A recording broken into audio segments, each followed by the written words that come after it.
வணக்கம். தூப்புவானியின் பிரதான செய்திகள். நான் காயத்ரி ஸ்ரீயானந்த். இர்ஷாதே காதர். வீரமிக்க படை வீரர்களின் உயிர் தியாகத்துக்கு மத்தியில் பெறப்பட்ட சுதந்திர மற்றும் பொதுமக்களின் ஜனநாயக உரிமையை பறித்துக் கொள்வதற்கு எவருக்கும் இடமளிக்கப்பட மாட்டாது என்று ஜனாதிபதி மஹிந்த ராஜபக்ஷ தெரிவித்துள்ளார். இவர்கள் பயங்கரவாதிகளிடமிருந்து நாட்டை மீட்டெடுப்பதற்காக செயற்பட்டமை தமக்கல்ல என்றும் பிறந்த மற்றும் பிறக்க இருக்கும் எதிர்கால சமூகத்தினருக்காகவே என்றும் ஜனாதிபதி குறிப்பிட்டார். ரணவிரு அபிமன் விருது வைபவம் மற்றும் படைவீரர்களின் தேசிய மாநாடு நிகழ்வில் உரையாற்றுகையிலேயே ஜனாதிபதி மஹிந்த ராஜபக்ஷ இந்த விடயங்களை குறிப்பிட்டார். இது தொடர்பான வைபவம் அலரி மாளிகையில் இன்று நடைபெற்றது. ஜனாதிபதியின் செயலாளர் லலித் வீரதுங்க, பாதுகாப்பு செயலாளர் கோட்டாபய ராஜபக்ஷ, முப்படை தளபதிகள், போலீஸ் மா அதிபர் உள்ளிட்ட பலர் இந்நிகழ்வில் கலந்து கொண்டனர். படை வீரர்களை பாராட்டுவதே இந்த வைபவத்தின் நோக்கமாகும். ஊனமுற்ற படை வீரர்களுக்கான உபகரணங்களும் இங்கு வழங்கப்பட்டன. வீட்டுக்கடன், காணி உறுதிகளும் படை வீரர்களின் பிள்ளைகளுக்கான புலமை பரிசுகளும் வழங்கப்பட்டன. கடமையின் போது ஊனமுற்ற படை வீரர்களின் தேவைக்கு அமைவாக தயாரிக்கப்பட்ட முச்சக்கர வண்டிகளும் இங்கு வழங்கப்பட்டன. சவுதி அரேபியாவில் சிறை தண்டனை விதிக்கப்பட்டிருந்த இலங்கை பணிப்பெண் ரிசானா நஃபீக்கிற்கு எதிரான மரண தண்டனை நிறைவேற்றப்பட்டுள்ளது. இவரை காப்பாற்றுவதற்காக ஜனாதிபதி மஹிந்த ராஜபக்ச உட்பட அரசாங்கத்தினர் கடும் பிரயத்தனம் மேற்கொண்டிருந்தனர். ரிசானாவின் மரண தண்டனை இன்று நண்பகல் நிறைவேற்றப்பட்டதாக சவுதி அரேபிய செய்தி அறிக்கைகள் தெரிவிக்கின்றன. 2005 ஆண்டு மே மாதம் 25ஆம் தேதி ரிசானாவினால் பராமரிக்கப்பட்ட 4 மாதம் நிரம்பிய சவுதி தம்பதியினரின் குழந்தை தொண்டையில் பால் புரைக்கேறியதனால் உயிரிழந்தது.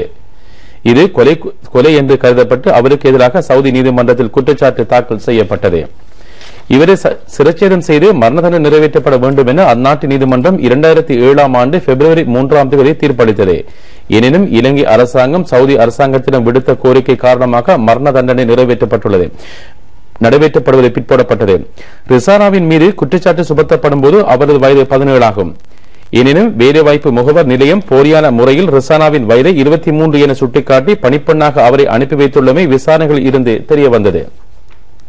ரிசானாவை விடுவித்துக் கொள்வதற்காக ஜனாதிபதி மஹிந்த ராஜபக்ச 2010ஆம் ஆண்டு சவுதி மன்னரிடம் கோரிக்கை ஒன்றை விடுத்தார். அவருக்கு மன்னிப்பு கிடைக்கும் என சவுதி அரசு தரப்பில் இருந்து சாதகமான பதில் கிடைத்தது. இந்த நிலைமையின் அடிப்படையில் கடந்த 6ஆம் தேதி ஜனாதிபதி 2வது தடவையாகவும் ரிசானாவுக்கு மன்னிப்பு வழங்குமாறு கோரி சவுதி மன்னருக்கு கடிதம் ஒன்றை அனுப்பினார். எனினும் உயிரிழந்த குழந்தையின் பெற்றோர் ரிசானாவுக்கு மன்னிப்பு வழங்கப்படுவதை நிராகரித்தமே மரண தண்டனை நடைமுறைப்படுத்தப்பட்டதற்கான அடிப்படை காரணம் என சவுதி தகவல்கள் தெரிவிக்கின்றன. இலங்கையில் இஸ்லாமிய மற்றும் ஏனைய சமய அமைப்புகள் உட்பட சர்வதேச மனித உரிமை நிறுவனங்களும் ரிசானாவை விடுவித்துக் கொள்வதற்காக பிரயத்தனம் மேற்கொண்டிருந்தன. இதேவேளை ரிசானாவுக்காக அனுதாபம் தெரிவித்து இன்று பாராளுமன்றத்தில் 1 நிமிட நேர மௌன அஞ்சலி செலுத்தப்பட்டது. பிரதம நீதியரசருக்கு எதிரான குற்ற பிரேரணை விசாரணை அறிக்கை நாளை பாராளுமன்றத்தில் விவாதத்துக்கு எடுத்துக் கொள்ளப்பட உள்ளது. சபாநாயகர் விசாரணை அறிக்கையை பாராளுமன்றத்தில் சமர்ப்பிப்பார். 14 குற்றச்சாட்டுகளின் கீழ் பிரதம நீதியரசர் திருமதி ஷிராணி பண்டாரநாயக்கவுக்கு எதிரான குற்ற பிரேரணை கடந்த நவம்பர் மாதம் 1ஆம் தேதி சபாநாயகரிடம் சமர்ப்பிக்கப்பட்டது. பாராளுமன்ற உறுப்பினர்கள் 117 பேர் இதில் கைச்சாத்திட்டுள்ளனர். சபாநாயகர் குற்றச்சாட்டுகளை விசாரணை செய்வதற்காக பாராளுமன்றத்தின் விசேட தெரிவுக்குழுவை நியமித்தார். நவம்பர் 14ஆம் தேதி அன்று குற்ற பிரேரணை தொடர்பான விசேட பாராளுமன்ற தெரிவுக்குழுவின் 1வது அமர்வு இடம்பெற்றது. 2 முறை தெரிவுக்குழு முன்னிலையில் சமூகம் அளித்திருந்த பிரதம நீதியரசர் விசாரணையின் போது அதிலிருந்து வெளியேறினார். மக்கள் விடுதலை முன்னணி மற்றும் ஐக்கிய தேசிய கட்சி உறுப்பினர்கள் நியாயமான காரணமின்றி விசேட பாராளுமன்ற தெரிவுக்குழுவிலிருந்து வெளியேறினர். சுமத்தப்பட்டுள்ள குற்றச்சாட்டுகளை கவனத்தில் கொண்ட போது 5 குற்றச்சாட்டுகளில் 3இல் பிரதம நீதியரசர் குற்றவாளியாக காணப்பட்டுள்ளதாக குழு தீர்மானித்தது. நீதிமன்றம் பல சந்தர்ப்பங்களில் பாராளுமன்றங்களின் செயற்பாடுகள் தொடர்பாக உத்தரவுகளை பிறப்பித்த போதிலும் பாராளுமன்றத்துக்கான மேலாண்மைக்கு அமைய அவை நிராகரிக்கப்பட்டன. குற்ற பிரேரணை மீதான விவாதம் நாளை பாராளுமன்றத்தில் ஆரம்பமாகிறது. விவாதத்துக்கு பின்னர் இதன் மீதான வாக்கெடுப்பு இடம்பெறவுள்ளது. 113 உறுப்பினர்களின் விருப்பம் இதற்கு போதுமானதாகும். நிறைவேற்றப்படும் பிரேரணை சபாநாயகரினால் ஜனாதிபதியிடம் சமர்ப்பிக்கப்படும். பிரதம நீதியரசர் தொடர்பாக இறுதி தீர்மானத்தை மேற்கொள்ளும் அதிகாரம் ஜனாதிபதியை சார்ந்ததாகும். ஜனாதிபதியின் கிறிஸ்தவ மத இணைப்பாளரான அருட்தந்தை சரத் ஹெட்டியாராச்சின் உடல் நலத்திற்கென பிரார்த்தித்து சர்வமத பிரார்த்தனை ஒன்று சமீபத்தில் நடைபெற்றது. கொழும்பு பெரியாஸ்பத்திரியில் இடம்பெற்ற இந்த சர்வமத பிரார்த்தனையின் போது ஜனாதிபதியின் பௌத்த, இந்து, இஸ்லாம் மதங்களின் இணைப்பாளர்கள் கலந்து கொண்டனர். சங்கைக்குரிய கலகம தம்மரட்ன தேரர், பிரம்மஸ்ரீ ராமச்சந்திர குருக்கள் பாபு சர்மா, அல்ஹாஜ் கலாநிதி ஹசன் மௌலானா ஆகியோர் இந்த சர்வமத பிரார்த்தனையை மேற்கொண்டனர்.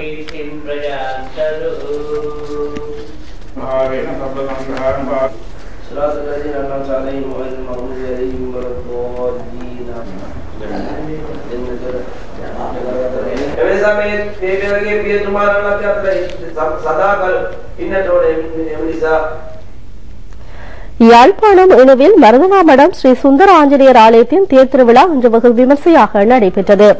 ஆஞ்சநேயர் ஆலயத்தின் அலங்கார திருவிழாக்கள் சென்ற மாதம் 29ஆம் தேதி கணபதி ஹோமத்துடன் ஆரம்பித்தன.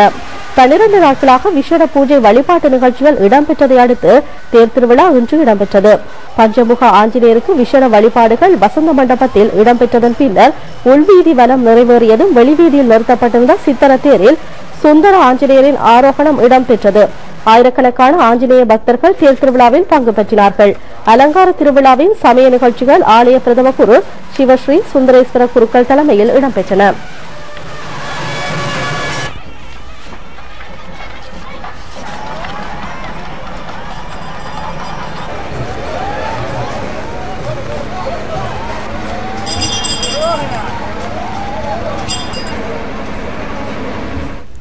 கொழும்பு தெஹிவளி அருள்மிகு ஸ்ரீ ஆஞ்சநேயர் ஆலயத்தின் தேர் திருவிழா இன்று காலை மிகச் சிறப்பாக நடைபெற்றது. 12 நாட்களுக்கான விசேட பூஜைகள் சென்ற மாதம் 30ஆம் தேதி ஞாயிற்றுக்கிழமை கணபதி ஹோமத்துடன் ஆரம்பித்திருந்தன. இன்று புதன்கிழமை வரை நவக்கிரக ஹோமம், ஆஞ்சநேயர் பூஜை, சுதர்சன ஹோமம் உட்பட விசேட வழிபாட்டு நிகழ்ச்சிகள் இடம்பெற்றதை அடுத்து இன்று தேர் திருவிழா நடைபெற்றது. வழமையான நித்திய பூஜைகளை தொடர்ந்து வசந்த மண்டப பூஜை சாமாச்சாரியார்களினால் நடத்தப்பட்டது. ஆஞ்சநேயர் ஆலயத்தின் ஸ்ரீமத் சந்திரசேகர சுவாமிகளின் தலைமையில் விநாயகர், பஞ்சமுக ஆஞ்சநேயர், ஜெயவீர ஆஞ்சநேயர் ஆகிய மும்மூர்த்திகளும் உள்வீதி வலம் வந்து ரதத்தில் ஆரோகணித்தனர். பக்தர்கள் வடம் பிடிக்க சித்திரத்தேரின் நகர்வலம் நடைபெற்றது. ராமகிருஷ்ண மிஷன் சுவாமி சர்வானந்த மகாராஜ் தெஹிவளி கல்கிசை மாநகர சபை தலைவர் தனஸ்ரீ அமரதுங்க உட்பட பிரமுகர்கள் பலர் அங்கு சமூகமளித்திருந்தனர். நாளை சமுத்திர தீர்த்தம், சங்காபிஷேகம், குருபாத பூஜை, திருப்பூஞ்சல் என்பன இடம்பெறவிருக்கின்றன.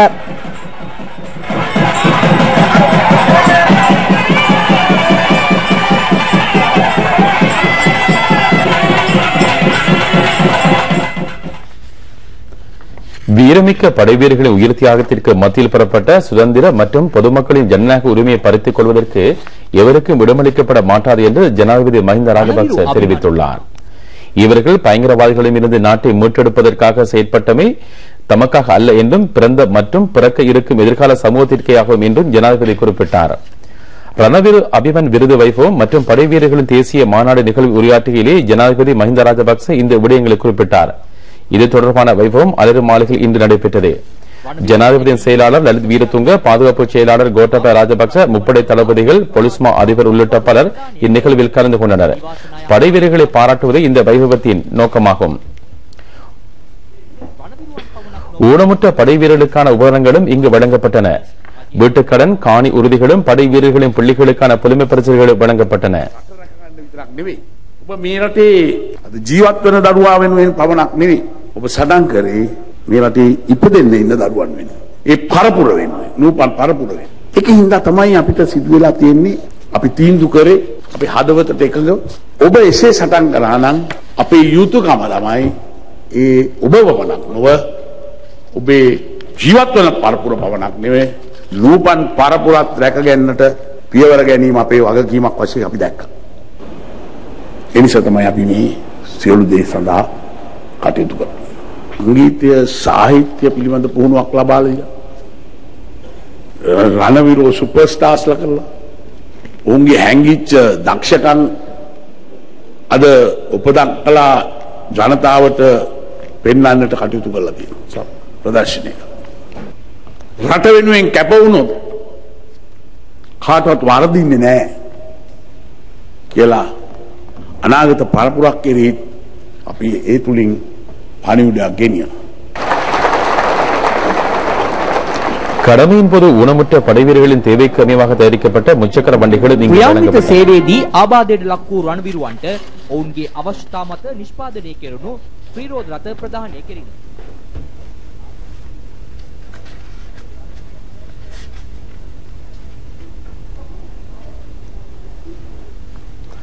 கடும் மழை காரணமாக நாட்டின் பெரும்பாலான பிரதேசங்கள் மீண்டும் வெள்ளத்தில் மூழ்கியுள்ளன. பல நீர்த்தேக்கங்களின் வான்கதவுகள் திறக்கப்பட்டுள்ளன. புலனறுவை, பராக்கிரம சமுத்திரம் மற்றும் பின்னேறிய கவுடுள்ள ஆகிய குளங்களின் வான்கதவுகள் திறக்கப்பட்டுள்ளன.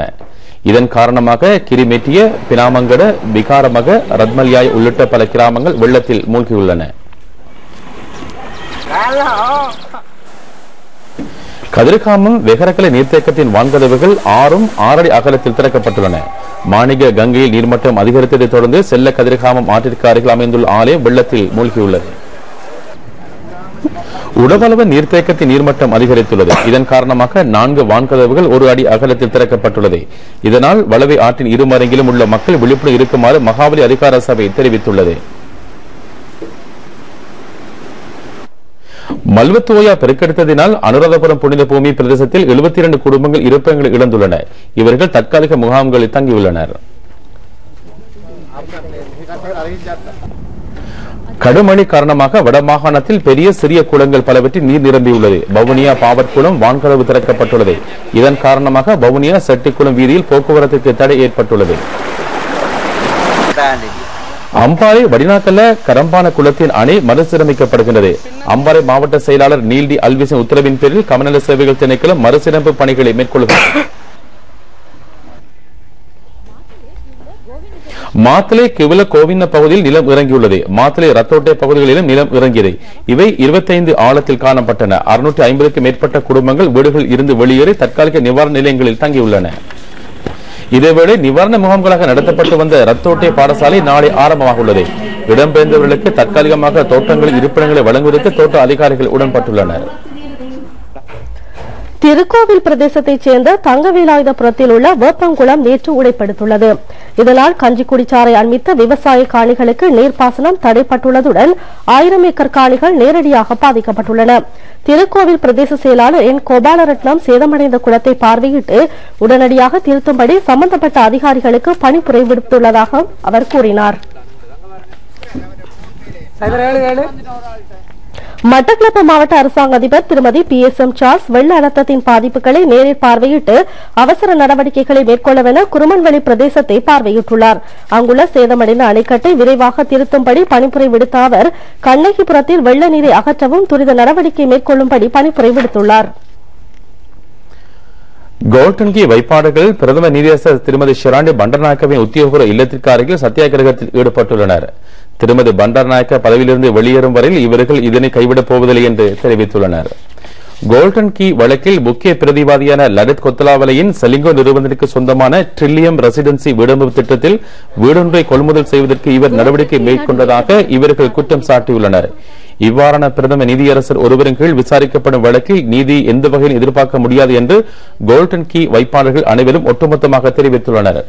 எதிர்வரும் 18ஆம் தேதி மீண்டும் வழக்கு விசாரிக்கப்பட உள்ளது. செலிங்கோ நிறுவனத்தின் அனைத்து சட்டத்தரணிகளை பாதுகாத்து பிரதமர் நீதியரசரை பதவி நீக்குமாறு வைப்பாளர்கள் ஜனாதிபதியிடம் கேட்டுக் கொண்டுள்ளனர். அதுவரையில் இங்கு இவர்கள் கூடியிருக்கப் போவதாக தெரிவித்துள்ளனர்.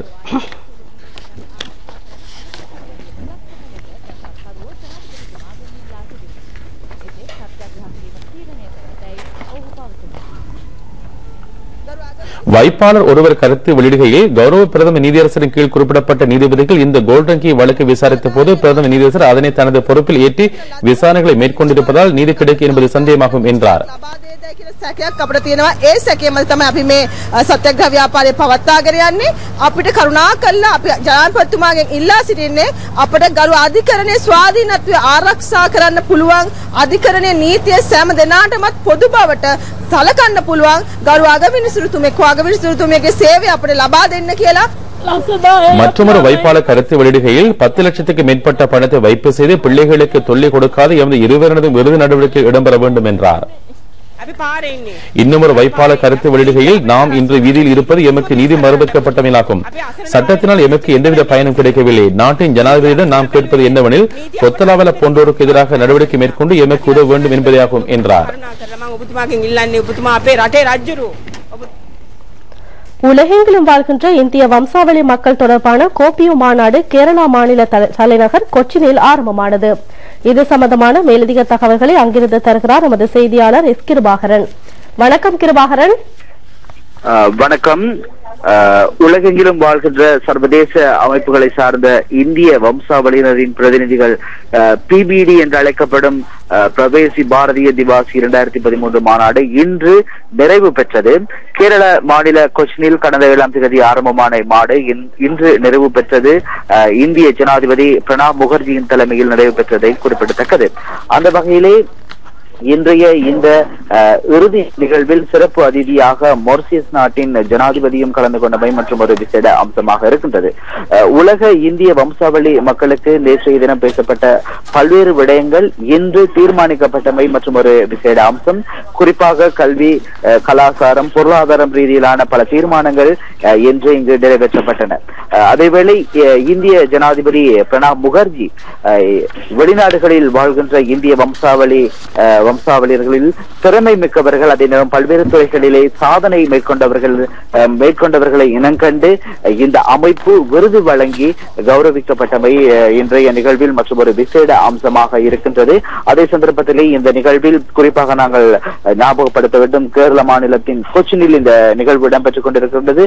கேரள முதலமைச்சர் ஒமன் சாண்டி உட்பட மத்திய மாநில அமைச்சர்கள், கல்விமான்கள், கலைஞர்கள் என ஏராளமானோர் இதில் கலந்து கொண்டார்கள். அதேவேளை இலங்கையிலிருந்து இம்முறை 50 பிரதிநிதிகள் இந்த மாநாட்டில் கலந்து கொள்வதற்கான ஒரு வாய்ப்பு கிடைத்தது. அந்த வகையிலே அனைத்து பிரதிநிதிகளுக்கும் பிரதமர், ஜனாதிபதி உட்பட ஏனைய நாடுகளுடைய அமைச்சர்கள், பிரதி அமைச்சர்கள், இந்தியாவின் அமைச்சர்கள், பிரதி அமைச்சர்கள், மாநில அமைச்சர்களை சந்திக்கக்கூடிய ஒரு வாய்ப்பும் எங்களுக்கு கிடைத்தமை மற்றும் ஒரு விசேட அம்சமாக இருக்கின்றது. உண்மையிலேயே இந்த மாநாடு சகல இந்திய வம்சாவளியினருக்கும் ஒரு சிறப்புமிக்க ஒரு மாநாடாக அமைந்திருந்தவை ஒரு விசேட அம்சம். அதேவேளை நாளைய தினம் கோப்பியோ என்ற அமைப்பு, அதன் தலைவர்கள் நாளைய தினம் மாநாடை நடத்துவதற்காக பல்வேறு வேலை திட்டங்களை இங்கு நடைமுறைப்படுத்திக் கொண்டிருப்பதை நாங்கள் காணக்கூடியதாக இருக்கின்றது. PBD இன்றைய தினம் நிறைவு பெற்றது. நாளைய தினம் கோப்பியோ மாநாடு, அதாவது அனைத்து இலங்கை உட்பட வெளிநாடுகளில் வாழ்கின்ற இந்திய வம்சாவளியினரே ஒவ்வொரு அமைப்பின் கூடிய மாநாடு, கோப்பியோ மாநாடு நாளை ஆரம்பமாகும் என்பதையும் நாங்கள் குறிப்பிட வேண்டும். நான் கிருபாகரன், கேரள மாநிலத்தின் கொச்சினிலிருந்து. நன்றி கிருபாகரன். பொதுமக்களின் சேம நலன்களுக்கு வழிவகுக்கும் திவிநயகுமார் சட்டம் மூலம் நிறைவேற்றப்பட்டமை குறித்து பொதுமக்கள் மகிழ்ச்சி தெரிவித்துள்ளனர். வறுமையை ஒழிப்பதற்கும் சமூகத்தில் ஏற்றத்தாழ்வற்ற நிலைமையை தோற்றுவிப்பதற்கும் இந்த சட்டத்தின் மூலம் நடவடிக்கை மேற்கொள்ளப்பட்டுள்ளமையை இவர்கள் சுட்டிக்காட்டியுள்ளனர். மலேக தோட்டப்புறங்களில் உள்ள 9 கொங்கிரீட் வீதிகள் பிரஜாசக்தி நவசக்தி செயற்திட்டத்தின் கீழ் புனரமைக்கப்பட்டு மக்கள் பாவனைக்கென சமீபத்தில் கையளிக்கப்பட்டன. டிகோயா தரவல தோட்ட மேல்பிரிவு வீதி, டிகோயா பிளங்போனி தோட்டத்துக்கான கோவில் வீதி, பொகவந்தலாவ கெக்கர்ஸ் தோட்ட கீழ்பிரிவு பாதை, மஸ்கெலே கிளநொகி திசை தோட்ட வீதி உட்பட 9 வீதிகள் இவ்வாறு மக்கள் பாவனைக்கென கையளிக்கப்பட்டன.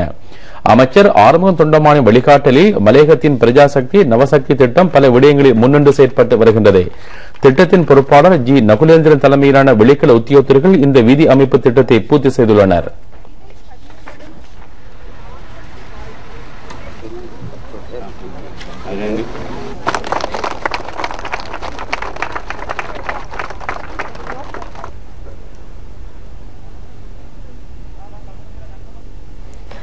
அறுபத்தாறாவது சுதந்திர தின விழா இம்முறை திருகோணமலையில் கொண்டாடப்படுவதை முன்னிட்டு மாவட்டத்தில் பல்வேறு உட்கட்டமைப்பு அபிவிருத்தி நடவடிக்கைகள் இடம்பெற்று வருகின்றன.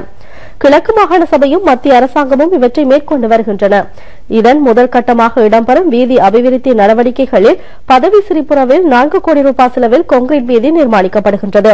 இந்த வேலை திட்டங்களை துரிதப்படுத்தவென கிழக்கு மாகாண முதலமைச்சர் நஜீப் அப்துல் மஜீத் இந்த இடங்களுக்கு சென்று நிலைமைகளை அவதானித்து வருகின்றார். பதவி சிரிப்புறவுக்கு திடீர் விஜயத்தை மேற்கொண்ட முதலமைச்சர் சுதந்திர தினத்துக்கு ஒரு வார காலத்துக்கு முன்னர் வேலைகளை பூர்த்தி செய்யும்படி பணிப்புரை விடுத்தார்.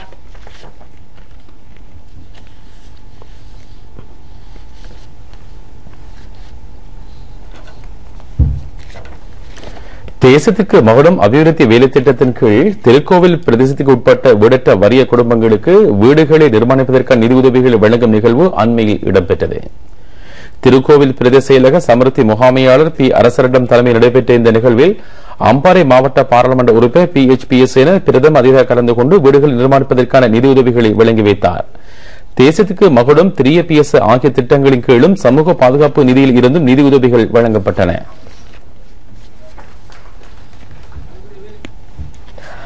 தேசத்துக்கு மகுடம் 7வது தேசிய கண்காட்சி அடுத்த மாதம் 4ஆம் திகதி முதல் 10ஆம் திகதி வரை அம்பாறை ஹாடி உயர் தொழில்நுட்ப கல்லூரி வளவில் நடைபெறவுள்ளது. பொலனறுவை, திருகோணமலை, அம்பாறை, மட்டக்களப்பு ஆகிய மாவட்டங்களை அடிப்படையாக கொண்டு அபிவிருத்தி திட்டங்கள் பல முன்னெடுக்கப்பட்டுள்ளன. இதற்கென 6000 கோடி ரூபாய் நிதி ஒதுக்கப்பட்டுள்ளது. கூட்டு மாவட்ட வேலை திட்டத்தின் கீழ் கல்வி, சுகாதாரம், வீதி, நீர்ப்பாசனம், நீர்வளம், விவசாய தொழில்துறை, மின்சக்தி, சுற்றாடல் ஆகிய துறைகள் அபிவிருத்தி செய்யப்படுகின்றன. வவுனியா மாவட்டத்தில் பெரிதும் கஷ்ட நிலையில் வாழும் 300 பேர் அவர்களது வாழ்வாதார தொழிலை செய்வதற்கு உதவி வழங்கும் விதத்தில் சைக்கிள் வண்டிகளை வழங்கும் நிகழ்வு சமீபத்தில் இடம்பெற்றது. இந்த திட்டத்திற்கு இந்திய அரசாங்கம் உதவி வழங்கியுள்ளது. வவுனியா தெற்கு பிரதேச செயலகத்தில் இடம்பெற்ற இந்த நிகழ்வில் பிரதேச செயலாளர் கலந்து கொண்டு சைக்கிள் வண்டிகளை வழங்கி வைத்தார். மாகாண கணக்காய்வு அலுவலகத்தைச் சேர்ந்த ஏ மொஹிதீனும் இதில் இணைந்து கொண்டமை குறிப்பிடத்தக்கது.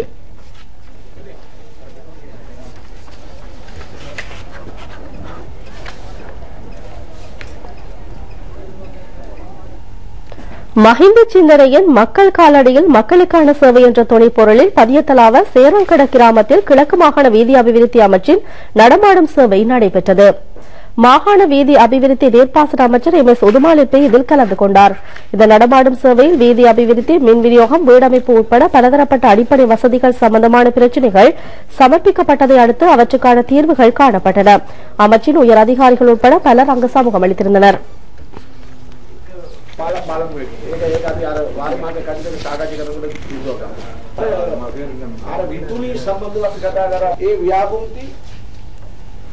மட்டக்களப்பு மாவட்டத்தில் செய்கை பண்ணப்பட்ட சோளத்தின் உத்தியோகபூர்வ அறுவடை விழா காயன்குடா பிரதேசத்தில் சமீபத்தில் இடம்பெற்றது. விவசாய திணைக்களத்தின் மாவட்ட பிரதி பணிப்பாளர் இரா ஹரிஹரன் பிரதமராக கலந்து கொண்டார். இந்த திட்டத்தின் கீழ் வாகரை, கிரான், பவுனதீவு, தாத்தாந்தமலை, கொக்கட்டிச்சோலை மற்றும் வெள்ளாவளி போன்ற பிரதேசங்களில் 4000 ஏக்கரில் சோளம் பயிரிடப்பட்டுள்ளது. விசேட அபிவிருத்தி நன்கொடை திட்டத்தின் 50% மானிய அடிப்படையில் சோளம் விதைகள் விவசாய திணைக்களத்தினால் வழங்கப்பட்டன. அறுவடை செய்யப்படும் சோளம் முழுவதும் பிரிமா நிறுவனத்தின் மூலம் கொள்வனவு செய்யப்படும்.